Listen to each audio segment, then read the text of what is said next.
नमस्कार, देवभूमि के दंगल में आप सभी का स्वागत है। मैं हूं आपके साथ गरिमा वाजपेयी। आज देवभूमि के दंगल में बात करेंगे प्रेम गया टूट, मंत्री पद गया छूट।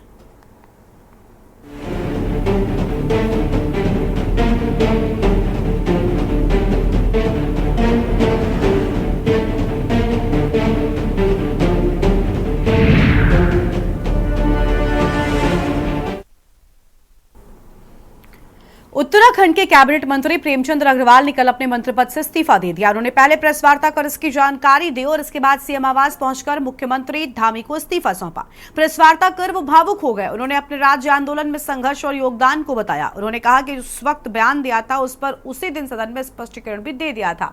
मेरे भाव बिल्कुल भी गलत नहीं थे। गाली वाला शब्द भी उनके वक्तव्य से पहले का है, जो ना तो पहाड़ के लिए कहा गया ना ही मैदान के लिए। वो पार्टी के पुराने कार्यकर्ता है। उनका जन्म उत्तराखंड पे हुआ है। कुछ लोगों की ओर से सोशल मीडिया पर मेरे खिलाफ जो माहौल बनाया गया, जो सरासर गलत है, जबकि मैं भी आंदोलनकारी रहा हूं। लेकिन आज ये साबित करना पड़ रहा है कि हमने भी प्रदेश के लिए योगदान दिया है। लेकिन आज जिस तरह का माहौल बनाया जा रहा है, मैं उससे बहुत आहत हूं, इसलिए मुझे इस्तीफा देना पड़ रहा है। वहीं मंत्री प्रेमचंद अग्रवाल के इस्तीफे पर विपक्षी पार्टियों का कहना है ये लड़ाई यहीं खत्म नहीं होगी। मुख्यमंत्री धामी को माफी मांगनी होगी और बीजेपी प्रदेश अध्यक्ष महेंद्र भट्ट भी अपना अभद्र भाषा पर इस्तीफा दें। आज इसी पर हम करेंगे विस्तार से चर्चा। खास मेहमानों का पैनल हमारे साथ में होगा, लेकिन उससे पहले एक नजर आज की इस खास रिपोर्ट पर डालिए।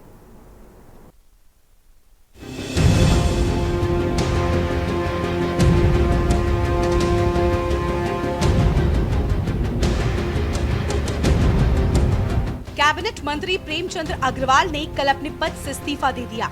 उन्होंने प्रेस वार्ता कर इसकी जानकारी दी और इसके बाद सीएम आवास पहुंचकर मुख्यमंत्री धामी को इस्तीफा सौंपा। कैबिनेट मंत्री प्रेमचंद अग्रवाल इस्तीफे का ऐलान करने से पहले अपनी धर्मपत्नी के साथ मुजफ्फरनगर के रामपुर तराहा में बने उत्तराखंड शहीद स्मारक पहुंचे थे। उन्होंने अमर शहीदों को पुष्पांजलि अर्पित करते हुए प्रदेश विकास की तरफ बढ़े और प्रदेश में सौहार्दपूर्ण वातावरण बना रहे, इसका संकल्प लिया। उत्तराखंड राज्य आंदोलनकारी मंच के प्रदेश प्रवक्ता ने बयान देते हुए कहा कि गत माह विधानसभा सत्र के दौरान हुए घटनाक्रम में संसदीय कार्य मंत्री द्वारा जो भाषा की मर्यादा तोड़ते हुए प्रदेश वासियों के स्वाभिमान को ठेस पहुंचाने का कार्य किया था, मंत्री जी चाहते तो तत्काल गलती स्वीकार करते हुए विधानसभा में ही माफी मांग लेते, या विधानसभा अध्यक्ष तत्काल उन्हें टोकते हुए माफी के लिए कहती और कार्रवाई को हटवाया जा सकता था। प्यार आशीर्वाद हमारे उत्तराखंड को मिल रहा है, उनका भी बहुत धन्यवाद कर रहा हूँ। और इन सब बातों के बाद जो वातावरण मेरे प्रदेश का बनाया गया, मेरी इच्छा है मेरा प्रदेश आगे बढ़े। मैं इस प्रदेश को आगे बढ़ाने में मेरे से जो योगदान जो मेरा हो सकता है मैं देने को तैयार हूँ।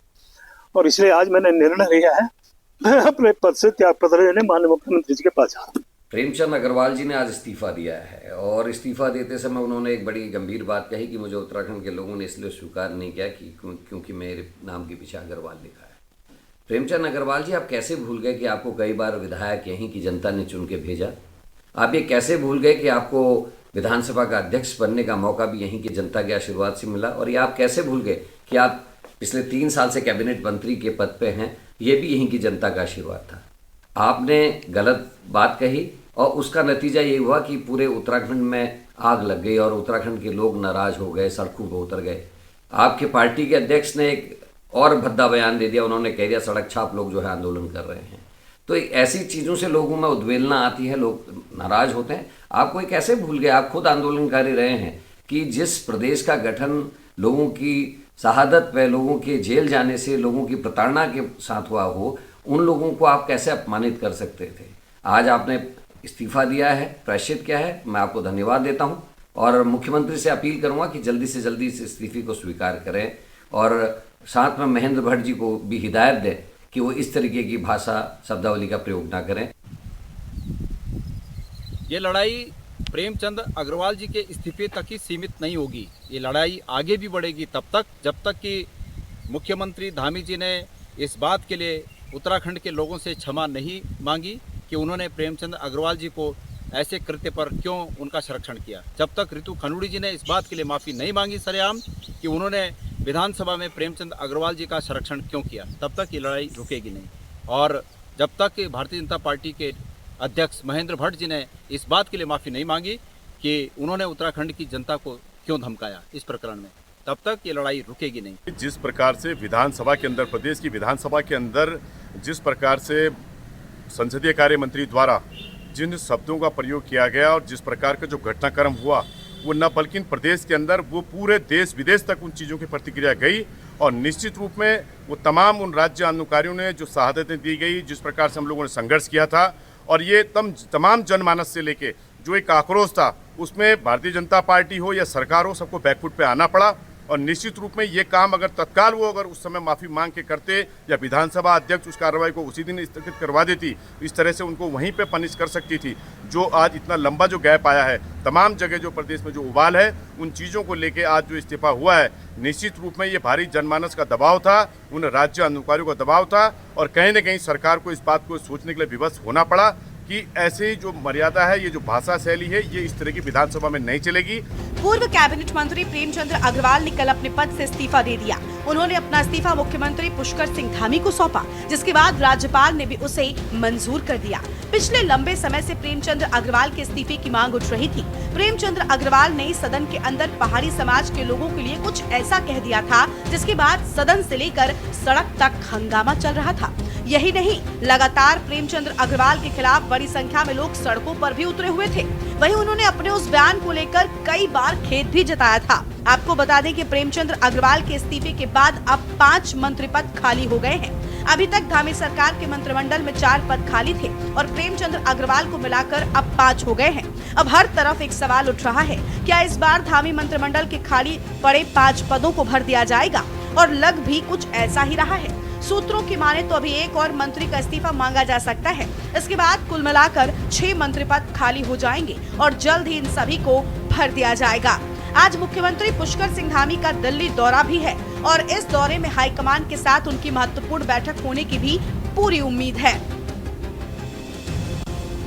जिसमें कई तरह के मंत्री पद भरे जाएंगे और किस तरह से ये देखा जाएगा कि किसे मंत्री बनाना है। इस बार जो मंत्री पद भरे जाएंगे उनमें जातीय समीकरणों के साथ साथ पहाड़ मैदान दोनों को संतुलित करके भरा जाएगा। सूत्रों की माने तो जिस तरह से प्रेमचंद अग्रवाल ने, जो कि एक बनिया समाज के साथ मैदानी क्षेत्र का भी प्रतिनिधित्व करते थे, उनके इस्तीफे के बाद किसी ऐसे ही विधायक को जो मैदानी क्षेत्र के होने के साथ साथ बनिया समाज को भी संतुलित कर सकता है, उसको धामी मंत्रिमंडल में जगह मिल सकती है। कयास लगाए जा रहे हैं कि ऐसे भाजपा के विधायक हरिद्वार क्षेत्र से हो सकते हैं। इसके साथ ही देहरादून जिले में 2 विधायकों को मंत्री बनाया जा सकता है। वहीं दूसरी ओर रुद्रप्रयाग, चमोली और टिहरी से भी एक को मंत्री बनाया जाएगा। वैसे तो मांग उत्तरकाशी क्षेत्र से भी किसी एक विधायक को मंत्री बनाने की उठ रही है, लेकिन ये फिलहाल तय नहीं है कि उत्तरकाशी से कोई विधायक मंत्री बनेगा या नहीं। वहीं कुमाऊं क्षेत्र से भी, जिसमें मैदान और पहाड़ दोनों शामिल हैं, वहां से भी किसी विधायक को मंत्री बनाया जा सकता है, क्योंकि इस बार ये लगभग तय माना जा रहा है कि धामी सरकार में खाली पड़े पदों को भर दिया जाएगा। ऐसे में कई विधायक इस जुगाड़ में लग गए हैं कि किसी तरह से उनका नंबर लग जाए। इसके लिए लगातार हाईकमान से लेकर पार्टी के शीर्ष नेताओं से मुलाकात के दौर शुरू हो गए हैं। देखिए, 3 साल से प्रचंड बहुमत की भाजपा की सरकार राज्य में है और दूसरा कार्यकाल ये भाजपा का चल रहा है और मंत्रिमंडल के 4 पद पहले से ही खाली हैं। अब प्रेमचंद अग्रवाल जी का भी इस्तीफा हो गया है, तो 5 मंत्रिमंडल के पद कब भरे जाएंगे ये जनता लगातार पूछ रही है, क्योंकि इससे प्रदेश का विकास प्रभावित हो रहा है। लोग बड़ी आशा और उम्मीद से राजधानी में आते हैं, लेकिन मंत्री उनको मिलते नहीं हैं। जो मंत्री हैं उनके पास विभागों की भरमार है, तो धरातल पे विकास कहीं नज़र नहीं आ रहा। और अब वैसे भी जो है 2027 के विधानसभा चुनाव की रणभेरी बच चुकी है। भाजपा ने मंत्रिमंडल के गठन में पहले ही बहुत विलम्ब कर दिया है। उसका लाभ वैसे भी जो है जनता को नहीं मिलने वाला है, लेकिन अब भी अगर मंत्रिमंडल का विस्तार नहीं हुआ तो कब होगा? और मंत्री अगर बनाए जाते हैं तो जनता से जुड़े हुए लोग बनाए जाएं, जो जनता की बात को सुने, उनका व्यवहार भी सही हो, शालीनता से बात करें। ये प्रेमचंद अग्रवाल जी वाला प्रकरण का निस्तारण हुआ है और जनता की जो मांग थी वो भी पूरी हुई और प्रेमचंद अग्रवाल जी ने भी सही काम किया, के उनने भी अपनी बात कर दी है। अब इस मामले को यही पटापेक्ष हो जाना चाहिए, मेरा जो मानना है। और दूसरा ये है कि जो 5 पद अब खाली हो रहे हैं मंत्रिमंडल में, उन 5 में ऐसे लोग आने चाहिए जो जनता के दुख दर्द को समझ सकें। आज जो मंत्रिमंडल है उसमें लग नहीं रहा कि कुछ काम हो पा रहा है। ये बहुत जल्दी ये जो 4 पद पहले से खाली थे, एक कल हुआ है, तो ये टोटल मिला के जो 5 पद रिक्त है मंत्रिमंडल के, उसका विस्तार जल्द ही होगा। और हमारी पार्टी अनुशासन की पार्टी है, संगठनात्मक पार्टी है, तो इसमें हर चीज़ को बहुत जल्दी नहीं किया जाता है, पूरा विचार विमर्श किया जाता है। ये माननीय पुष्कर सिंह धामी जी का निर्णय होगा, जो केंद्रीय नेतृत्व के साथ विचार विमर्श करके इसको पटल पर रखा जाएगा। तो बहुत जल्दी पूरी तरह संभावनाएं हैं कि ये सभी मंत्री पद के जो रिक्त है उनको जल्दी भरा जाएगा। आपको बता दें कि बीती 21 फरवरी 2025 को उत्तराखंड विधानसभा सत्र के दौरान संसदीय कार्य मंत्री प्रेमचंद अग्रवाल ने सदन में एक विवादित बयान दिया था, जिस पर सदन में जमकर हंगामा हो गया था, जिसके बाद कई शहरों में उनके खिलाफ आंदोलन भी किए जा रहे थे। 22 फरवरी को सदन की कार्यवाही शुरू होते ही विपक्ष ने मंत्री अग्रवाल से माफी मांगने की मांग को लेकर खूब तेवर दिखाए थे। बद्रीनाथ से कांग्रेस विधायक लखपत बुटोला ने तो सदन में कागज फाड़ दिया था, साथ ही अपनी सीट से भी उठ गए थे। मामला गरमाने के बाद प्रेमचंद अग्रवाल ने खेद जताया था, लेकिन विवाद थमने की जगह बढ़ता जा रहा है। ऐसे में उन्होंने मंत्री पद से इस्तीफा दे दिया है। ये लड़ाई यहीं खत्म नहीं होगी, मुख्यमंत्री धामी को माफी मांगनी होगी और बीजेपी प्रदेश अध्यक्ष महेंद्र भट्ट को भी अपनी अभद्र भाषा पर इस्तीफा देना होगा। पहाड़ मैदान पर दिए बयान को लेकर एक तरफ प्रेमचंद अग्रवाल का इस्तीफा काफी है, या अभी बयानों की इस लड़ाई में और नेताओं पर भी गाज गिरनी तय है। Uttarakhand desk report.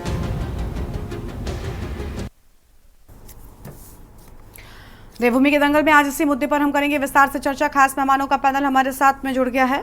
सबसे पहले इनसे आपका परिचय कराते हैं। हमारे साथ में जपेंद्र सिंह जी हैं, प्रदेश प्रवक्ता भारतीय जनता पार्टी की ओर से। हमारे साथ में शीशपाल सिंह बिष्ट जी हैं, प्रदेश प्रवक्ता कांग्रेस पार्टी की ओर से। अरुण शर्मा जी वरिष्ठ पत्रकार हैं। दीपक रावत जी जुड़ चुके हैं, केंद्रीय प्रवक्ता यूकेजी की ओर से। सभी मेहमानों का बहुत बहुत स्वागत। इनके साथ में चर्चा की शुरुआत करेंगे।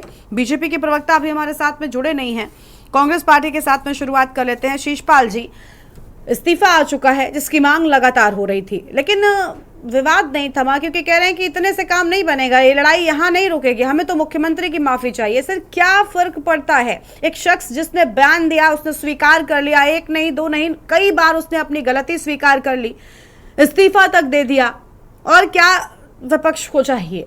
और उन्होंने ये भी कह दिया कि मेरे भाव नहीं थे, हम उनका पक्ष नहीं ले रहे, लेकिन अगर उन्होंने कहा भी तो उस बात को स्वीकार किया, ये भी कहा कि मैंने उस भाव से नहीं कहा, मेरे बयान की गलत मतलब निकाले गए, तोड़ मरोड़ कर उसको पेश किया गया, अलग अलग स्पष्टीकरण उनकी ओर से आ गए। अब तो इस्तीफा भी आ गया, अब क्या समस्या है?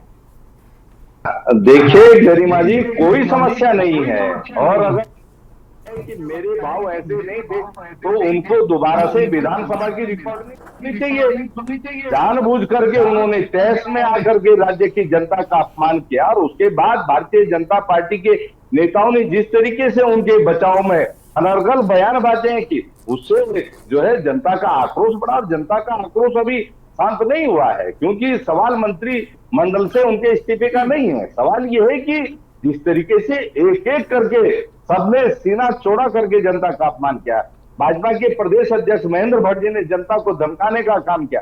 उन्होंने कहा जो भी आवाज उठाएगा उस पर हम कार्रवाई करेंगे। तो भाई, कार्रवाई करने से आपने किसने आपको रोका? आप पिछले 8 सालों से बेरोजगारों पर कार्रवाई कर रहे हैं, बेटियों को सुरक्षा नहीं दे पा रहे हैं, आप जो है लगातार पेपर लीक माफिया को संरक्षण देने का काम कर रहे हैं। तो देख रहे हैं आपका चाल चरित्र, चेहरा प्रदेश की जनता का। इनके दूसरे मंत्री ने तो यहाँ तक कह दिया कि मेरा उत्तराखंड से कोई लेना देना नहीं है, वो अपने मूल को कहीं बिहार और बंगाल में खोज रहे थे। जनता का आक्रोश इससे भी बढ़ा, और जिस तरीके से भाजपा के प्रदेश अध्यक्ष ने राज्य की जनता को सड़क छाप कहा, उन्होंने कहा कि जो भी आंदोलन कर रहा है वो सड़क छाप लोग हैं। वो भूल गए कि इन्हीं सड़क छाप लोगों के आंदोलन, त्याग और बलिदान की वजह से उत्तराखंड राज्य अस्तित्व में आया, और जो प्रधान नहीं बन सकता था वो मंत्री बन गया, मुख्यमंत्री बन गया। और आप जो है ऐसी आंदोलनकारी देवतुल्य जनता को सड़क छाप बताने का काम कर रहे हैं। तो छोटा मोटा अपराध भारतीय जनता पार्टी ने नहीं किया है, इनके नेताओं ने जिस तरीके से एक एक करके बयान वीर बनने का काम किया है, उससे जनता का आक्रोश सातवें आसमान पे है। और निश्चित तौर पर जब तक ये पूरा प्रयाश्चित नहीं करेंगे, जब तक ऐसे लोगों को बाहर का रास्ता नहीं दिखाएंगे, तब तक ये आंदोलन थमने का नाम नहीं लेगा। अब मंत्रिमंडल विस्तार कब होता है, ये तो भविष्य के गर्भ में है। अगर ऐसे लोगों को भारतीय जनता पार्टी सबक सिखाने का काम करेगी तो निश्चित तौर पर भाजपा के लिए फायदे की बात है। लेकिन जनता या विपक्ष जो है अपने अपमान को बर्दाश्त नहीं कर सकता। कैसे कैसे आप बताइए ना, जिन लोगों ने अपना खून पसीना बहा करके अपना सर्वोच्च बलिदान देख करके ये राज्य बनाया हो, वो गाली सुनेंगे, वो भी प्रदेश के सर्वोच्च सदन के अंदर। आप कह रहे हैं कि साहब बहुत बड़ा त्याग कर दिया मंत्री प्रेमचंद अग्रवाल ने, वो तो लगातार जो है जनता का अपमान कर रहे थे। कभी सड़क पे जो है मारकूट करने का काम कर रहे थे। आप बताइए, जिस तरीके से गाली गलौज कर रहे थे, आंदोलनकारी संगठनों के साथ जो है विधानसभा में बुला करके अभद्र व्यवहार कर रहे थे, ये व्यवहार ठीक था? आप बताइए। तो एक एक करके जिस तरीके से उनके दुर्व्यवहार की परतें खुली, जनता का आक्रोश बना और भाजपा के प्रदेश अध्यक्ष ने कोई समझदारी नहीं दिखाई।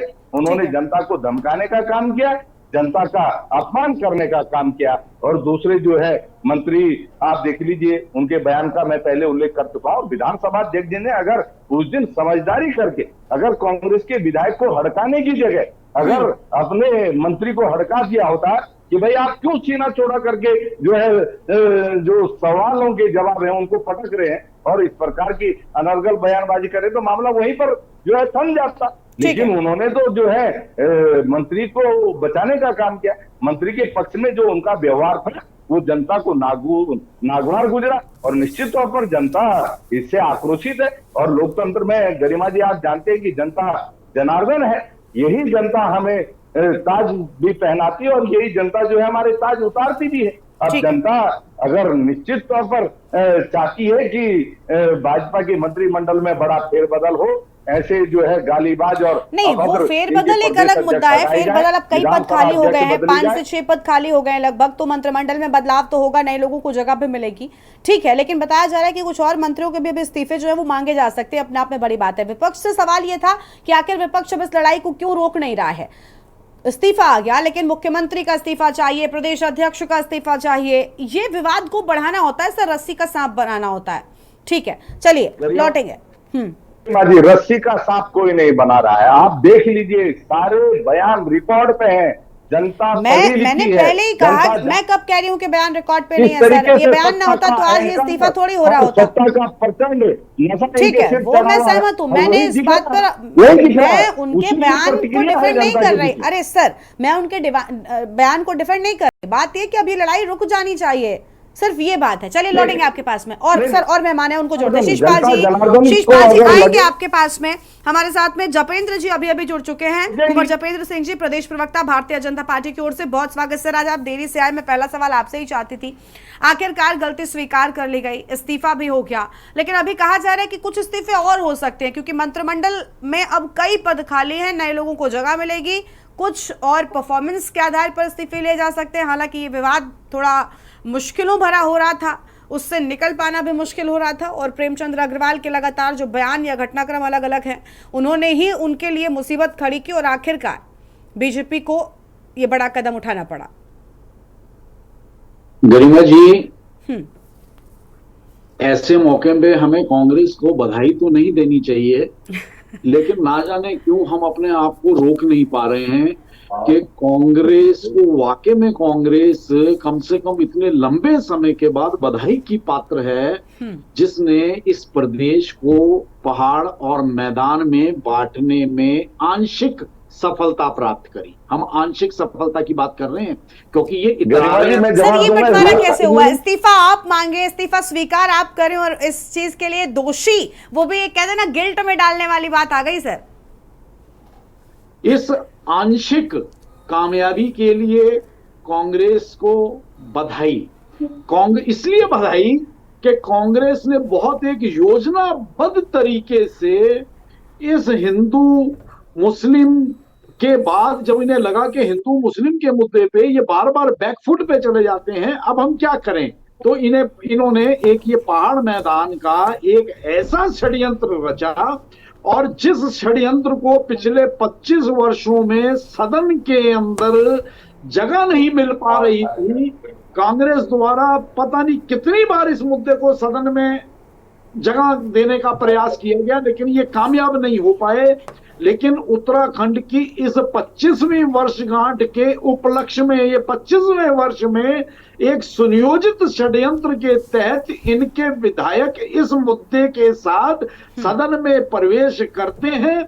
और इन्हें पता है कि भाई कहीं ना कहीं हर व्यक्ति का एक स्वभाव होता है, और अपने स्वभाव और अपने जल्दबाजी के निर्णय में कहीं ना कहीं इनके ट्रैप के अंदर, इन्होंने वो ट्रैप प्रेमचंद अग्रवाल जी के लिए नहीं लगाया था, इन्होंने वो ट्रैप खुलेआम सबके लिए लगाया था कि जो फंसे वो स्वीकारे, क्योंकि इन्हें तो कामयाबी चाहिए थी। और प्रेमचंद अग्रवाल जी उस ट्रैप में फंसे, और उस ट्रैप में फंसने के बाद जो पिछले 1 महीने तक 20 दिन तक इस प्रदेश के अंदर पहाड़ मैदान के ऊपर कांग्रेस ने एक सफल राजनीति करी, उसके लिए कांग्रेस बधाई की पात्र है। लेकिन प्रेमचंद अग्रवाल जी ने बात देकर इनको एक ऐसा करारा जवाब दिया है विकट शक्तियों को, और निश्चित तौर पर कामयाबी के लिए इन्हें आंशिक बधाई। लेकिन ये प्रदेश में ना चलेगा, और कांग्रेस को इसकी इस कथनी और करनी का जवाब जनता जरूर देगी उत्तराखंड की। हमें उत्तराखंड के अपने पर्वतीय समाज में भी भरोसा है, अपने मैदानी समाज में भी भरोसा है, और दोनों चीजों को खत्म करके हमें गर्व है कि हम सब उत्तराखंडी हैं, और हमें उत्तराखंड के सभी समाजों को पे भरोसा है कि इस जो ये काम कांग्रेस ने करा है, आने वाले चुनावों में, हर चुनाव में इसकी सजा इन्हें भोगनी पड़ेगी। ठीक है सर, लौटेंगे आपके पास में। और मेहमान हमारे साथ में जुड़ चुके हैं, अभी प्रदीप कुकरेती जी भी जुड़ चुके हैं, प्रवक्ता उत्तराखंड राज्य आंदोलनकारी मंच की ओर से। सभी के साथ में चर्चा को आगे बढ़ाएंगे। उससे पहले देवभूमि के दंगल में एक ब्रेक के लिए रुकते हैं, कहीं मजा आएगा, जल्द लौटेंगे।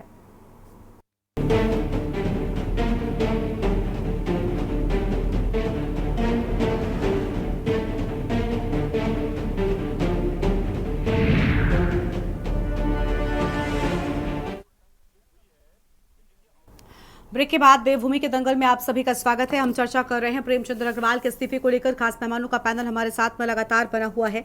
जपेन जी को हमने सुना, और मेहमान हमारे साथ में है दीपक रावत जी, केंद्रीय प्रवक्ता उत्तराखंड क्रांति दल की ओर से। दीपक जी, क्या विपक्ष जिम्मेदार है और पहाड़ और मैदान को दूर कर दिया गया? जपेंद्र जी आज एक नया एंगल निकाल कर लेकर आए अपने जवाब में। उन्होंने विपक्ष को इसके लिए भी दोषी गिल्ट में डाल दिया। हालांकि क्या उनके इस्तीफे से कोई फर्क पड़ा है? पहाड़ और मैदान में कोई दूरी आई है? एक सत्यता हमारी जवान से निकली, ऑन स्क्रीन निकली है, जिसका पर्दाफाश करने की हमने सिर्फ एक ऑन स्क्रीन एक प्रयास करा है कि जो चर्चाएं बाहर जनता में है वो ऑन स्क्रीन भी वो हिस्सा। लेकिन सर, जनता भी विरोध कर रही थी। मुझे लगता है विपक्ष तो सिर्फ जनता की बात उठा रहा था। पहाड़ियों की आवाज उठाना, जिस तरीके की भाषा का इस्तेमाल किया गया, गलत है। विपक्ष ने लड़ाई लड़ी, मजबूती के साथ लड़ी। अग्रवाल जी उस ट्रैप में फंस गए। अग्रवाल जी ने सही करा, गलत करा, हम जानते। दूध बीते हुए बच्चे हैं ना। ठीक है, अग्रवाल जी आपके पास में थोड़े और मेहमान है, प्लीज उनको भी जोड़ लेते। काफी देरी हो गई मेहमान। जपेंद्र जी, ठीक है, लेकिन आप सब नहीं, सुनिए जपेंद्र जी, बीजेपी सब जानते हुए ऐसा कर दे, मुझे लगता है ये बिल्कुल गलत बात है। और अगर आपने उस ट्रैप को स्वीकार किया विपक्ष के, तो भी आपकी गलती है। क्यों आपने उस ट्रैप को स्वीकार किया? क्यों आपने उस ट्रैप को स्वीकार किया? बीजेपी वो पार्टी नहीं है जो विपक्ष के इस तरीके के ट्रैप में फंसा है सर। तो ये बहुत आपकी पार्टी के लिए थोड़ा नुकसानदायक बात भी है, अगर आप इस बात को कह रहे हैं तो। ठीक है, हम तो हाँ ठीक है सर, आएंगे सर। और मेहमान है, उनको भी जोड़ लेते हैं जल्दी से। दीपक जी आप बोलिए। दीपक जी, क्या ऐसा कुछ हुआ विपक्ष की वजह से इस्तीफा स्वीकार करना पड़ा? इस्तीफा मांगा जाता है सर मंत्रियों का। जपेन जी प्लीज, जपेन जी थोड़ा शांत हो जाइए, हम लौटेंगे आपके पास में। दीपक जी आप अपनी बात शुरू कीजिए। दीपक जी बोलिए आप। उत्तराखंड की एकता के लिए अच्छी बात नहीं है। दीपक जी आप बोलिए सर प्लीज। गरिमा जी, अगर ये कुंवर भाई साहब चुप हो तो बोलूं मैं? हाँ प्लीज आप बोलिए, वो चुप होगा, प्लीज बोलिए। गरिमा जी, ये उत्तराखंड जमीनी मैदानी प्रदेश है या पहाड़ी प्रदेश है? पहला प्रश्न, ये मैदानी प्रदेशों में इसकी गणना होती है या पहाड़ी प्रदेश है? तो जवाब है पहाड़ी प्रदेश। गरिमा जी, पहाड़ की ना कोई जाति होती है ना कोई धर्म होता है, लेकिन संस्कृति होती है।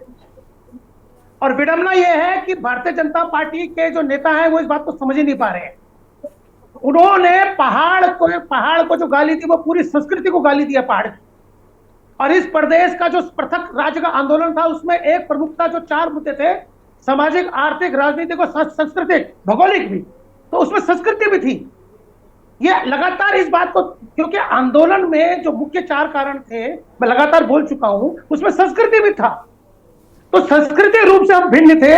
आज अगर ये आरोप लगे हैं, आज अगर ये अपशब्द कहे गए हैं, तो आप पूरे पहाड़ी संस्कृति को ये अपशब्द कहे। अब गरिमा जी, पूरे भारतवर्ष में ये पहला घटना होगा, ऐतिहासिक घटना होगी, क्योंकि इससे पूर्व इस तरह की कोई घटना नहीं हुई कि विधानसभा संसदीय कार्य मंत्री के द्वारा असंसदीय शब्दों का इस्तेमाल करने पर उन्हें इस्तीफा देना पड़ा। मतलब ये पहली घटना होगी पूरे भारतवर्ष में इस प्रकार की। जो मैं शब्द बोल रहा हूं उसको ध्यान रखिएगा। संसदीय कार्य मंत्री हैं और असंसदीय भाषा का इस्तेमाल किया गया, इसलिए उन्हें इस्तीफा देना पड़ा। और भारतीय जनता पार्टी कह रही है वो ट्रैप में फंस गए। ये आज मैं आपको एक और गरिमा जी उदाहरण दे दूं। कल जब उनका इस्तीफा हुआ, शाम को उनके जो समर्थक थे उन्होंने मीडिया को बाइट दी। और विडंबना देखिए गरिमा जी, उनमें से एक जो थे तथाकथित जो इनके समर्थक रहे होंगे अग्रवाल जी के, उनका कहना था कि ये लोग तो शरणार्थी हैं, ये लोग तो ऊपर पहाड़ से यहाँ पर शरण मांगने आए थे और हमने आज तक इनको शरण दे रखी है और हमने इनको कभी कुछ नहीं कहा। तो गरिमा जी, ये वो सोच है जो अब तक लोगों के मनों में, इस प्रकार के लोगों के मन के अंदर, हृदय के अंदर बसी हुई है, जो यदा कदा इस रूप में बाहर आती है। जैसे 21 फरवरी को प्रेमचंद अग्रवाल जी के मुख से विधानसभा के अंदर निकली और कल ही उनके घर के अंदर उनके समर्थक इस प्रकार की भाषा का इस्तेमाल कर रहे थे। अब आप बताइए कि दोनों ही बातें, अंतराल देखिए, पर आप मानसिकता वही है कि आपको पहाड़ी संस्कृति का विरोध करना है, आपको पहाड़ी संस्कृति को नीचा दिखाना है, आपको पहाड़ी संस्कृति को स्वीकार नहीं करना है, उसका योगदान चाहे देश के लिए हो, प्रदेश के पृथक राज्य के लिए हो, उसको स्वीकार नहीं करना है। यही वही मानसिकता है। अगर उत्तराखंड क्रांति दल आज विरोध कर रहा है तो उन लोगों की मानसिकता को प्रशिक्षण करने की बात कर रहा है जो इस तरह की कुंठा लेकर आज तक इस प्रदेश में रह रहे हैं और उसको यदा कदा जनता के सामने प्रस्तुत करते रहते हैं जब जब उनको मौका मिलता है। तो हमारा सिर्फ इतना कहना है कि जो घटनाक्रम विधानसभा में हुआ, गरिमा जी, विधानसभा अध्यक्ष वहां पर थी, उन्होंने क्यों नहीं रोका? मुख्यमंत्री को जब संज्ञान में लाया गया तो मुख्यमंत्री जी ने इस समय सार्वजनिक माफी क्यों नहीं मांगी? और इनके एक मंत्री स्वयं आपके सुब्रत उनियाल जी, उनकी तो व्याख्या ही अलग हो गई। वो तो ये बताने में तुड़ गया कि सारी दुनिया बाहर से आ रखी है, हम सब बाहर से आ रखे हैं। उनकी व्याख्या का प्रश्न चिन्ह तो भारतीय जनता पार्टी जवाब दे पाए। और स्वयं प्रदेश अध्यक्ष भारतीय जनता पार्टी के महेंद्र भट्ट जी, जब जोशीमठ का कोई कांड होता है, स्थानीय लोग जब काम करते हैं तो उनको माओवादी कहा जाते हैं। यही वो अध्यक्ष थे जिन्होंने माओवादी कहा था। अब जब प्रेमचंद अग्रवाल जी का इस्तीफा मांगना और इनके तमाम मंत्रियों का इस्तीफा मांगने की बात आई तो सड़क छाप नेता हो गए। तो ऐसे ऐसे शब्दों से जब जनता को लगातार उनको आक्रोशित करने का काम किया जाएगा, लगातार उनको बेइज्जत करने का काम किया जाएगा, तो जनता ही नहीं इनको नेता बनाया है। ये स्वयं कहीं से आए नहीं है, इनको जनता ने जिताया है। तो अब इनको जवाब जनता को देना है गरिमा जी। इन सारे सवालों के जवाब से भारतीय जनता पार्टी का शीर्ष नेतृत्व या भारतीय जनता की जो नीति है इस प्रदेश के प्रति, आपको जवाब जनता को देना पड़ेगा। और यदि इस प्रकरण के बाद, इस्तीफे के बाद भी जनता लगातार और लोगों के इस्तीफे मांग रही है तो ये जनता है, ये जनता का आक्रोश है। लेकिन जनता मांग रही है, विपक्ष मांग रहा है, विपक्ष जनता की आवाज है, ये बात ठीक है। लेकिन सर, मुझे लगता है मुद्दों में आगे बढ़ना चाहिए। आप सोचिए, बीजेपी एक्शन ले चुकी है, इस्तीफा आ चुका है, उसके बाद भी मुद्दे पर बात करते रहना। शरणार्थी वाला बयान, गरिमा जी, शरणार्थी वाला बयान कल प्रेमचंद अग्रवाल जी के घर से दिया गया है। अब आप कहिए मैं इसको क्या स्वीकार करूं? ठीक है, लौटेंगे। और हो सकता है भारतीय जनता पार्टी का कार्यकर्ता भी हो, तो क्या मैं स्वीकार कर लूं? हम ठीक है दीपक जी, आएंगे आपके पास में। ठीक है जपेन जी, अगर बहुत कम शब्दों में कुछ जवाब देना चाहते हैं तो प्लीज बोले, क्योंकि बाकी मेहमान है, इनकी एक भी प्रतिक्रिया नहीं आई है। सर, बहुत कम शब्दों में बोलिएगा। गरिमा जी, हाँ, अगर चंद लोग किसी चीज की आलोचना कर दें तो ना तो हम पे उस पे ध्यान देना चाहिए। हम बार बार कहते हैं और आपके चैनलों में, विभिन्न चैनलों में आज से नहीं पिछले दसियों वर्षों से कि भाई अगर एक भाई का परिवार पर्वत में रह रहा है, एक का मैदान में रह रहा है, हम दोनों उत्तराखंडी हैं, दोनों एक दूसरे के पूरक हैं, तो हम पॉजिटिव चीजों की तरफ क्यों नहीं बढ़ते? इसके ऊपर तो हमारे दीपक भाई ने कभी नहीं कहा गया। जितेंद्र भाई, आपने इतनी अच्छी बात कह दी, आप इतनी अच्छी बात कहते हो, इसे हम सब स्वीकारते हैं और बाकी सब लोगों को भी स्वीकारना चाहिए। तो ये हमारे ऊपर है कि हम पॉजिटिविटी के साथ आगे बढ़ना चाहते हैं या नेगेटिविटी के साथ आगे बढ़ना चाहते हैं। अगर कोई व्यक्ति किसी समाज का अपमान करता है तो निश्चित तौर पर वो समाज में स्वीकार्य नहीं होता, उसके समाज में भी उसकी आलोचना होती है। लेकिन जो व्यक्ति अपने समाज से प्यार करता है उसे दूसरे समाज को भी सम्मान देना चाहिए। समाज सबके लिए प्यारा है, सबका समाज प्यारा है, लेकिन हम सब समाज जब तक एक नहीं होंगे हम उत्तराखंड को कैसे बनाएंगे? आज 25 वर्ष हो गए, हम अगर एक दूसरे के मन में नफरत का, आप जो कह रहे हैं अच्छी बात है, लेकिन सर मुझे लगता है राजनीति है, अब इसमें ऐसी जो आप बातें कर रहे हैं ना सर, ये शोभा राजनीति के लिए बिल्कुल नहीं देती, और ना फॉलो आपकी ओर से की जाती है ना तो दूसरे विपक्षों की ओर से। तो इन बातों का मतलब नहीं है। जपेंद्र जी, बातें बहुत अच्छी हैं लेकिन इन बातों का मतलब नहीं है। ये बातें ध्यान क्यों नहीं आती हैं? ठीक है सर, लौटेंगे आपके पास में। चलिए जपेंद्र जी, हो गया, आपने अपनी बात रख ली। राज्य आंदोलनकारी प्रदीप कुकरेती जी भी हैं, अरुण शर्मा जी भी हैं। पहले प्रदीप जी का रुख कर लेते हैं, उसके बाद अरुण जी के पास में आएंगे। प्रदीप जी, उत्तराखंड राज्य आंदोलनकारी होने की बात तो कही प्रेमचंद अग्रवाल ने, उन्होंने कहा मैं भी आंदोलनकारी रहा हूं, लेकिन अफसोस कि आज मुझे ये साबित करना पड़ रहा है और मुझे इस्तीफा देना पड़ रहा है। इस्तीफे को किस तरीके से आप देख रहे हैं? देखिए, सर्वप्रथम तो मैं उनकी बात का, इस बात का वो करता हूं कि कभी किसी ने उनसे आंदोलनकारी होने का प्रमाण पत्र किसने मांगा? उनसे अगर किसी ने मांगा है तो उस गलती की माफी मांगी थी। जो उन्होंने समय रहते पहले अपनी बात को इनकरेक्ट करते रहे, मैं या तो वो अपनी बात पे अडिग रहते कि मैंने साला शब्द नहीं बोला, सारा बोला है। आप अडिग भी नहीं रहे, आप फ्लेक्सिबल भी हुए, बैकफुट में खेद भी करा, फिर मुख्यमंत्री ने कहा, फिर आप गंगा जी में चले गए, फिर संगम में चले गए, लगातार आप मिस्टेक में मिस्टेक करते चले गए और ये विवाद को इतना लंबा तूल दे दिया। उससे सरकार की भी किरकिरी हुई, विधानसभा की किरकिरी हुई, देवभूमि की जो है पूरी देश दुनिया में जिस प्रकार से वो बयान गया उसको इस तरह से लिया गया। दूसरी बात, कल भी उन्होंने जो इस्तीफा दिया है, बड़ा दिल देखते हुए पहले उनको पहले ही इस्तीफा दे देंगे। अटल बिहारी जैसे इतने व्यक्तित्व आदमी विधान जो सांसद में माफी मांग सकते हैं, लेकिन हमारे प्रेम जी ने माफी नहीं मांगी। मैं स्वयं उनको पहले अप्रिशिएट करता रहता था कि आप प्रेमचंद अग्रवाल शब्द होते हुए आप जो है गैर शहर में फ्लैग को होस्टिंग करते हैं 15 अगस्त 26 जनवरी में, मतलब मैं उनकी अप्रिशिएट करता था कि वहां कोई कुकृति नेकी बिष्ट ऐसा नहीं है, लेकिन ये औरों के लिए संदेश जाता है पूरे राज्य के परिप्रेक्ष्य में। आप धीरे धीरे जब मंत्रिमंडल में आते हैं, आपसे एक गलती होती है कि आपने जो है अपने कोठारी जी के साथ तू मैं बदतमीजी कर दी, दूसरी गलती आती है आप नेगी जी पे हाथापाई कर दी, तीसरी गलती होती है कि आप आंदोलनकारियों को वहां बिठा के आपको जो है उनके साथ वार्ता करते हैं, चौथी गलती आपने यह मर्यादा। ब्लंडर मिस्टेक एक बार हो सकती है, मैं स्वयं कह रहा हूं कि गलतियां, मैं आदमी से ही तो गलतियां होंगी, हुई थी तो वो क्षमा मांग लेते। उसके बाद एक गलती विधानसभा अध्यक्ष ने कर दी कि वो वहीं पे उसको पटाक्षेप करके वहीं उसको खत्म कर देते, माफी मंगवा के उस घटनाक्रम को हटाया जा सकता है। उसके बाद जो एटीट्यूड रखा, कल भी उन्होंने जिस प्रकार से वो किया, देखिए किसी का पद जाता है तो निश्चित रूप में दुख होता है, और जिस प्रकार से कल जो बयान दिए गए, इसमें माननीय मुख्यमंत्री को, सरकार को, इंटेलिजेंस को इनपुट लेना चाहिए कि किस तरह की भाषा कल वहां उनके समर्थक बोल रहे थे, मणिपुरी बन रहा है या किस तरह से बात बोल रहे, शरणार्थी शब्दों का यूज किया जा रहा है। मैं ये कहना चाहता हूं, ये कॉस्मो सिटी खाली जो है कॉस्मो स्टेट है हमारा। ये अगर श्रीनगर प्योर गढ़वाल है, चारों तरफ पहाड़ियों से घिरा हुआ है, तो वहां जैन साहब हमारे चेयरमैन बनते हैं। अगर मसूरी प्योर पहाड़ी प्रदेश है जहां लोग घूमने आते हैं पूरे विश्व दुनिया से, देश दुनिया से, वहां पे अनुज गुप्ता हमारे चेयरमैन बनते हैं। अगर देहरादून को तराई के रूप में जाना जाता है तो वहां सौरभ थपलिया, विनोद चमोली जीतते हैं। ये कॉस्मोस हमारा स्टेट है। कॉस्मो हम खाली देहरादून को पहले कहा करते थे, लेकिन ये स्टेट है। तो हमारे यहाँ तो विविधता में एकता का अपना उदाहरण होता था। आप हमारे यहाँ, मुझे फक्र है कि उत्तर प्रदेश के जमाने की मैं बात कर रहा हूँ आपको, कि उत्तरकाशी, मसूरी, जितने भी पहाड़ों पे जो है, अल्मोड़ा, वहां अगर संदीप गुप्ता, संदीप बंसल, पवन कुकरेजा, ये लोग, वो सीधे कस्टमर को बताते थे कि अजय हम तो पहाड़ी आदमी हैं, आप ये बताइए, ऐसा ऐसा करिए, यहाँ ऐसा नहीं चलेगा, यहाँ ऐसा होगा। वो एग्जाम्पल पुट करते थे। और अगर यहाँ पे तराई मंच में आपको बता दूं, गरिमा जी शायद आपकी संज्ञान में ना हो, राज्य बनने के बाद जब 2002 में राज्य आंदोलनकारी मंच ने भू कानून की लड़ाई लड़ रहा था, तराई मंच तब भी बन गया था। और ये हर जगह होता है, ये पहला हमारा स्टेट में नहीं हो रहा, लेकिन डिपेंड ये करता है कि सरकार किस दिशा में जा रहा है। अगर ऐसी बातें आ रही हैं अराजकता वाली, तो इसका मतलब इसमें लॉ एंड ऑर्डर पे और सरकार की जो धामी जी जितनी मेहनत अपने राज्य को बनाने में संवारने में लगे हुए हैं, उस पर प्रश्न चिन्ह खड़ा हो जाता है। तो उन लोगों पे क्या चेक बैलेंस किए गए?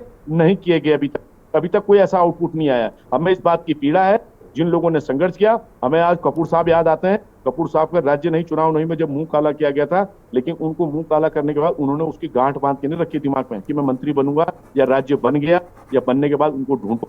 नहीं, उनको पता है कि जब कोई सत्ता पक्ष होता है, सामने कोई भी मूवमेंट चलता है, तो उसमें इस तरह की जद्दोजहद चलती है, वो वहीं खत्म हो जाता है। कोई भी चीज की चीजें, मैं उमेश अग्रवाल जी को याद कर रहा हूँ, व्यापार मंडल में नागलिया जी को याद कर रहा हूँ, गोयल जी को याद कर रहा हूँ, मूवमेंट में जिन लोगों का इसमें सहयोग रहा, पप्पू बिंद्रा को याद कर रहा हूँ। ऐसे मैं आपको सैकड़ों नाम, चंचल को, मैं दलित समाज के जो हमारे कई लोगों का जो संघर्ष था, उनको कैसे भूल जाए।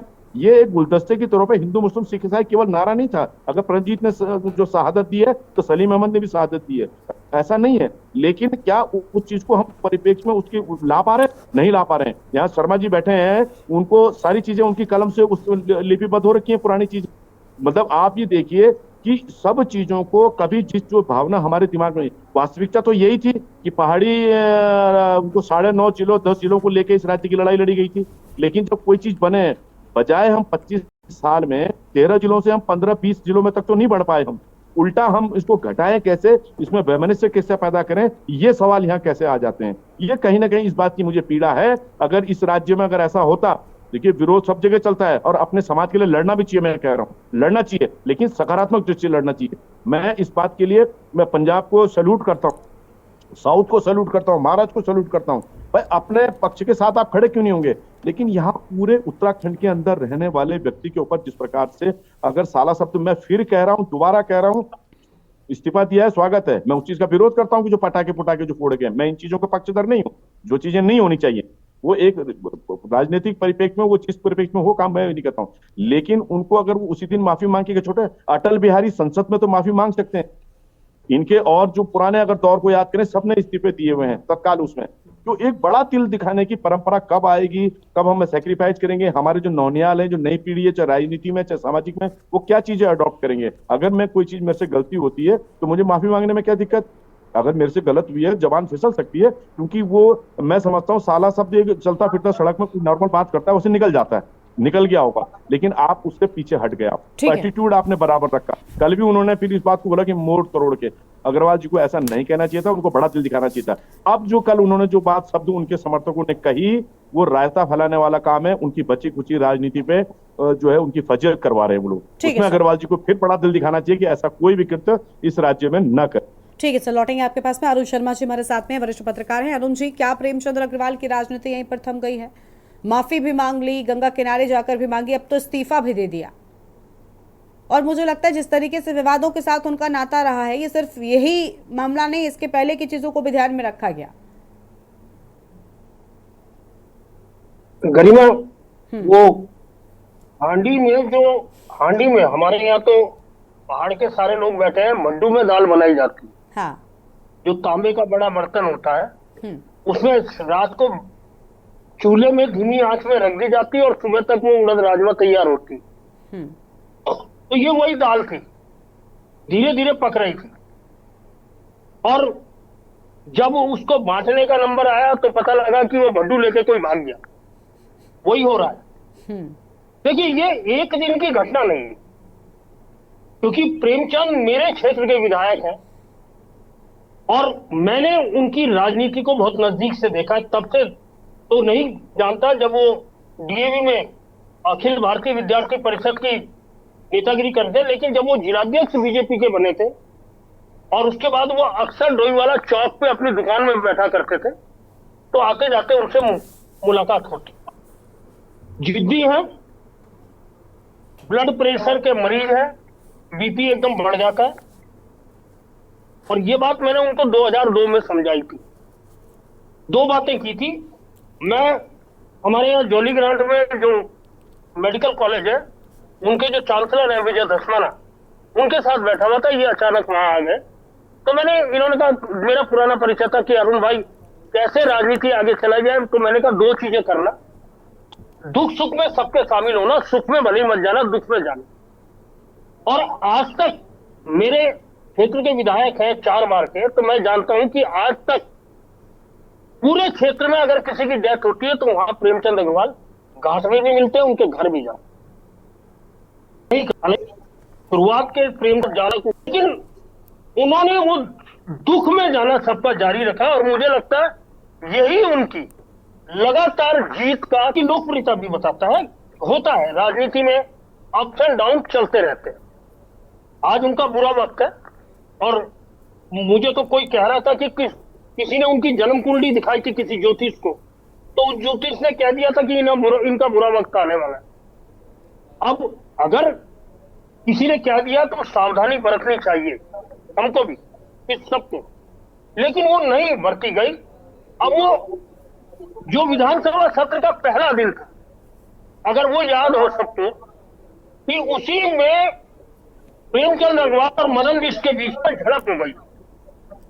पहले दिन जब कांग्रेस वेल में आई थी और उसी में मदन बिष्ट और इनके बीच झड़प हो गई थी। प्रेमचंद ने सरेआम कहा था कि मदन बिष्ट शराब पीकर सदन के अंदर आए, जिसका मदन बिष्ट ने खंडन किया।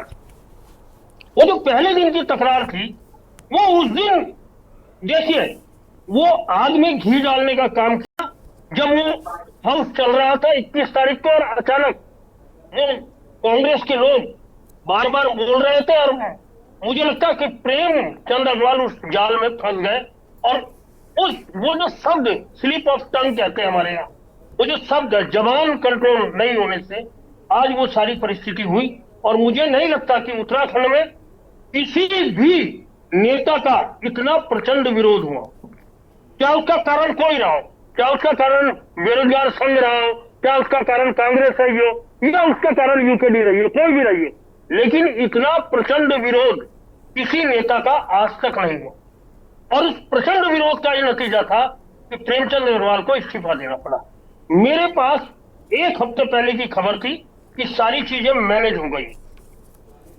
प्रेमचंद अग्रवाल के 2 विभाग हटाए जाएंगे क्योंकि मंत्रिमंडल विस्तार होना, तो उसमें 2 विभाग हटाए जाएंगे, शहरी विकास और संसदीय कार्य। लेकिन वो विरोध इतना प्रचंड था कि आखिर दिल्ली में बैठे बीजेपी के जो रणनीतिकार थे, जो चाणक्य थे, उनको ये लगा कि ये भविष्य के लिए नुकसानदायक हो जाएगा। और निश्चित तौर पर जितना नुकसान होना था हो चुका। अब उस नुकसान को भरपाई करने की जिम्मेदारी पार्टी के अंदर थी, इसलिए उन्हें कह दिया गया कि इस्तीफा देना। वरना वो ये चर्चा तो बहुत दिनों से चल रही थी कि इस्तीफा होगा, इस्तीफा होगा। अल्टीमेट कहा गया, लेकिन प्रेमचंद अग्रवाल ने इस्तीफा देने से पहले कल रामपुर तिराहे में जाकर शहीदों को श्रद्धांजलि दी अपनी पत्नी के साथ जाकर। ये भी एक खबर थी। आज उन्होंने डोईवाला जब उन्होंने सरकारी आवास छोड़ा, गाड़ी कल ही छोड़ दी थी, आज जब सरकारी आवास छोड़ा तो वो डोईवाला व्यापारियों के बीच में गए और उनसे दुकान खुलाने की अपील करी, क्योंकि डोईवाला बाजार बंद था। डोईवाला उनका गृह क्षेत्र था, वो बाजार बंद था, उन्होंने अपील करी और बाद में वहां बाजार। ये भी है कि राजनीति में बार बार सबक मिलते हैं, उन सबक से जो सीखता है वो बड़ा आदमी हो जाता है। जैसे हमारे साथी अभी कह रहे थे कि प्रदीप भाई कि अटल बिहारी वाजपेयी ने तो संसद के अंदर माफी मांगी, तो जो गलतियों से सीख ले वो बड़ा आदमी होता है राजनीति में। और ये सबक है प्रेमचंद अग्रवाल के लिए, क्योंकि वो 4 बार के विधायक है। ये उनके लिए भी सबक है कि अगर भविष्य की राजनीति करनी है तो कहीं ना कहीं बहुत चीजें संभल के करनी होती, क्योंकि आम आदमी पे कोई नजर जाए ना जाए, लेकिन पॉलिटिकल आदमी और खासकर जो इस प्रदेश का वित्त मंत्री हो, शहरी विकास मंत्री हो, जनसंख्या मंत्री हो, वो उसके ऊपर तो सबकी निगाह रहती है। वो छोटी सी गलती करेगा, कोई भी हो, ये प्रेमचंद अग्रवाल ने, कोई भी हो, कोई बड़ा नेता हो, कोई पॉलिटिकल पार्टी का बड़ा नेता हो, चाहे वो कांग्रेस का हो, यूकेडी का हो, बसपा का हो या बीजेपी का हो, छोटी छोटी गलतियों को जनता पकड़ती है। और आज तो सोशल मीडिया का युग है। मेरे पास विदेशों से फोन आया कि भाई साहब ये जो हमारे लोग हैं वहां पे, उन्होंने कहा भाई साहब ये प्रेमचंद ने क्या कह दिया, आप लोग क्यों नहीं समझाते। मैंने कहा समझाने वाली कंडीशन नहीं, हाउस के अंदर बात हुई, अगर बाहर गई होती तो कुछ बात नहीं हो जाती, हाउस के अंदर हुई। तो हमें जनता हमारी छोटी छोटी गलतियों को पकड़ने के लिए तैयार बैठी है। हमें खुद को, अपने को बदलना होगा। जी गरिमा। जपेन जी, क्या कहना चाहेंगे आप? अरुण जी ने बिल्कुल उस सत्यता से भी अवगत करा दिया जो हमने तो पहले ही कहा था कि उस ट्रैप था, किसी के लिए भी हो सकता था। प्रदीप जी ने बहुत अच्छी बात कही और सबकी राजनीति को हम सब लोगों ने बहुत करीब से देखा है। लबोलबाब यही है कि जो ये बीज हमारे उत्तराखंड में डला है, इसे अब भविष्य में खाद पानी ना मिले। अगर इस चीज को, इस इशू को आज ना अगर रोका गया और इसका राजनीतिक रूप से, अब हम किसी पे आरोप नहीं लगाएंगे, विपक्षी इसका उपयोग करेगा और कौन करेगा, वे चाहे वो कोई छोटा दल हो या बड़ा दल हो। लेकिन हमारा निवेदन ये है कि इस पौधे को पनपने से रोक दिया जाए, इसे फसल बनने से यहीं रोक दिया जाए। ये उत्तराखंड के मिजाज और उत्तराखंड की सेहत के लिए बहुत अच्छा होगा। कहीं ऐसा ना हो कि भविष्य में इस जहरीली फसल की वजह से हमारे पूरे प्रदेश का राजनीतिक, सामाजिक और सांस्कृतिक ढांचा दूषित हो जाए, जहरीला हो जाए। इसे हमें यहीं रोक देना है। हम इन्हीं शब्दों के साथ सबसे ये निवेदन करेंगे और हम उम्मीद करेंगे कि हमारे सभी साथी यहाँ जो बड़ी अच्छी बात है कि आप इतनी अच्छी बात कर रहे हैं, लेकिन सर इस नफरत के पौधे का रोपण किसने किया? आज आप ये उम्मीद कर रहे हैं कि विपक्ष इस पौधे को पानी ना दे, ना बढ़ने दिया जाए। इस पौधे का रोपण किसने किया? क्यों विपक्ष ने? अब पहले दिन ही, सदन के पहले दिन अरुण भाई ने, अरुण जी तो बीजेपी के प्रवक्ता नहीं है, पौधे का बीज किसने डाला था सर? ये नफरत की बात शुरू कैसे हुई? उस बयान से। तो ये पूरा का पूरा ठीक है। आपने देखिए, आप जो बात कर रहे हैं उस एंगल को समझिए। आपको आज नहीं तो कल मानना पड़ेगा कि ये कांग्रेस की इस सदन में सत्र शुरू होने से पहले एक सोची समझी साजिश थी और वो साजिश में कामयाब हुई। उसके लिए हम बात चाहते हैं कि उन्हें बधाई दे रहे हैं। मिट्टी डालने का काम कर रहे हैं। एक तो सब कुछ हो गया, प्रेमचंद अग्रवाल को इस्तीफा तक देना पड़ गया। आप उस पर भी ये कह रहे हैं कि ये सब कुछ विपक्ष की वजह से हुआ। क्यों भाई? गरिमा जी, आप बन जाइए कांग्रेस का प्रवक्ता, हमें कोई आपत्ति नहीं है। बिल्कुल गलत बात है, बिल्कुल गलत बात है। मैं अगर सवाल पूछ रही हूँ तो मैं कांग्रेस की प्रवक्ता, मैं भी तो पूछ रही हूँ ना कि बयान मैं गलत कह रही हूँ, कोई फैक्ट गलत बोल रही हूँ तो आप मुझे बोल दीजिए। कांग्रेस के समर्थन में कुछ बोला? हमने जो इतना बड़ा खेल कर दिया, हम उसमें कामयाब हो गए और आप नहीं सर, बीजेपी वो पार्टी नहीं है। मैं पहले भी कह रही थी कि कांग्रेस के झांसे में आप आ जाएंगे सर। प्रेमचंद अग्रवाल का इस्तीफा क्या आपने कांग्रेस पार्टी की वजह से ले लिया?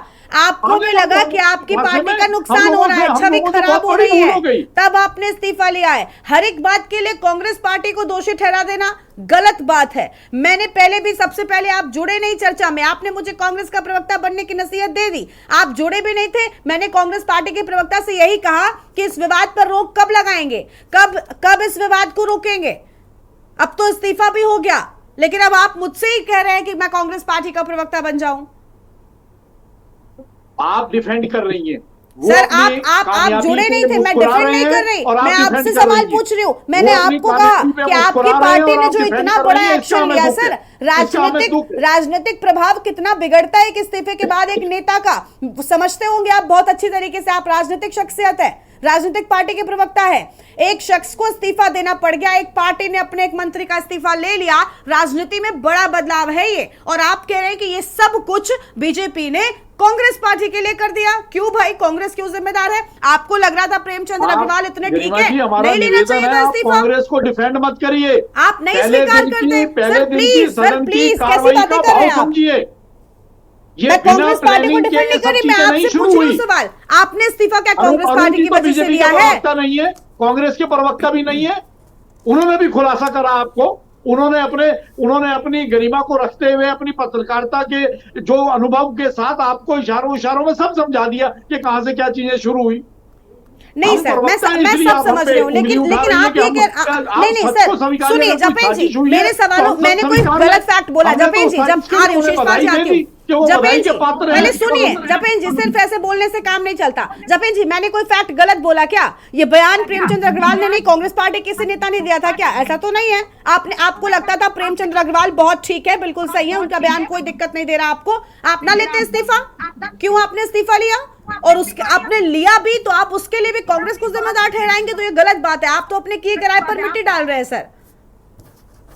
और मैं कांग्रेस को इसमें डिफेंड कर रही हूँ। मैं आपसे सवाल पूछूं तो मैं कांग्रेस की प्रवक्ता, वो अपनी आ रहे हैं, उन्होंने सदन में एक साजिश रची और उस साजिश को बीजेपी साजिश का शिकार कब से होने लगी सर? आप लगातार सत्ता में, आप साजिश का शिकार हो रहे हैं। कुछ भी नहीं चलता सर। चलिए शीशपाल जी आप बोलिए। ठीक है जपेन जी, सर कुछ भी नहीं चलता, कोई भी तर्क नहीं चलता। अच्छी बात है, इस्तीफा हुआ, बहुत अच्छी बात थी, लेकिन आपने उस पर भी अपने इस तर्क के साथ में बिल्कुल बराबर कर दिया उसको। शीशपाल जी बोलिए।